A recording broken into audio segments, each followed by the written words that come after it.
the hands of a group of 9 French noblemen. These noblemen became known as the Knights Templar.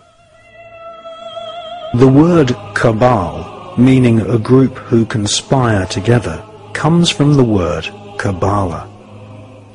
One such cabal, who were to later inspire a whole armada of black magic cults and Freemasonry, were the so-called Knights Templar.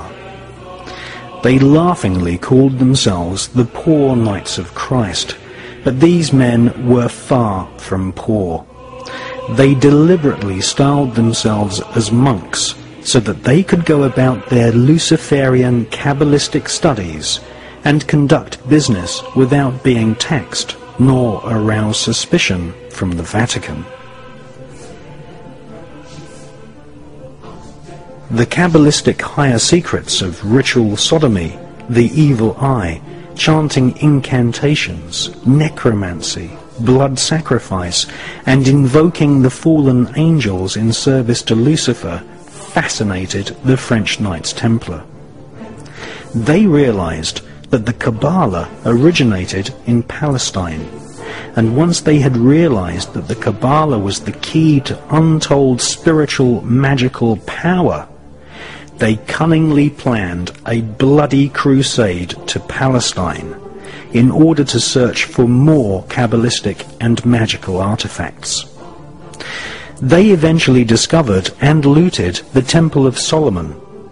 Solomon was a biblical magician king who is accredited with inspiring large parts of the corpus of works we now know as the Kabbalah.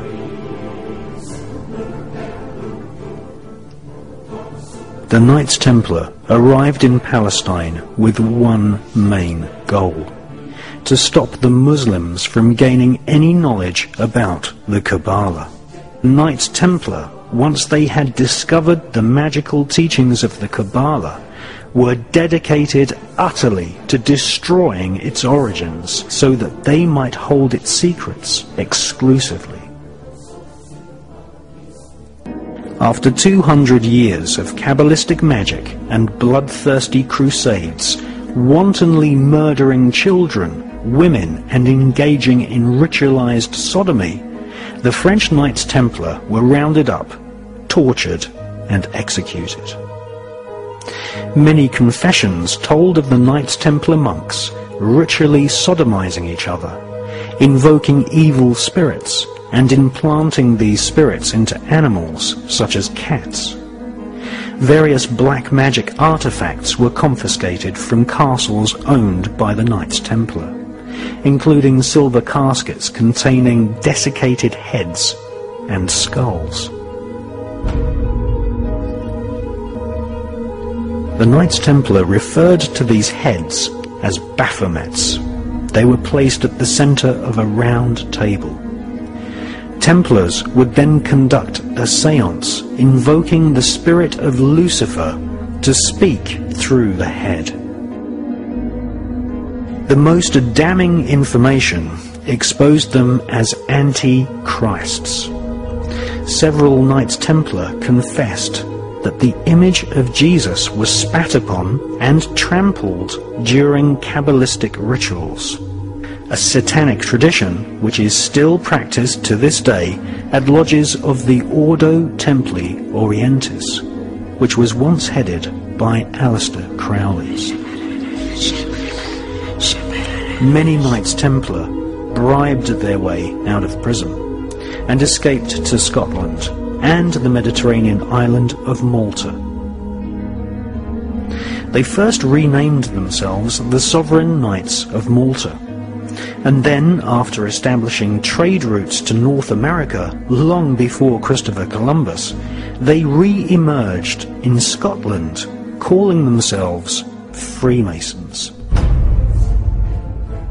All versions of Freemasonry, Rosicrucianism, the Skull and Bones, the Palladian Rite of Freemasonry, Co-Masonry, Scottish Rite Masonry, the Ku Klux Klan, and Crowley's Ordo Templi Orientis are derived from the original Kabbalistic rituals of the Knights Templar.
The Illuminati is a global network of witch covens, black magicians and Freemasons.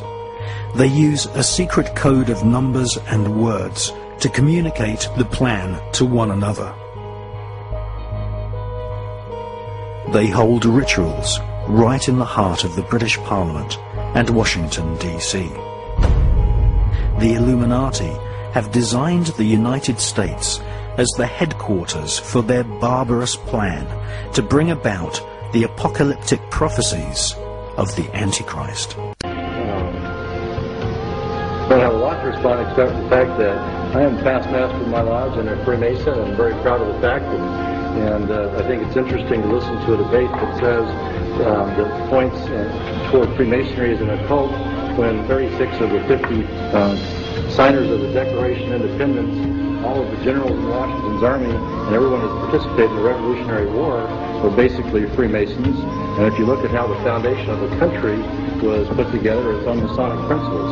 So I think it's certainly an interesting debate that's probably not appropriate in this public forum, but I would certainly encourage people that have a different viewpoint to study the Freemasonry organization more closely.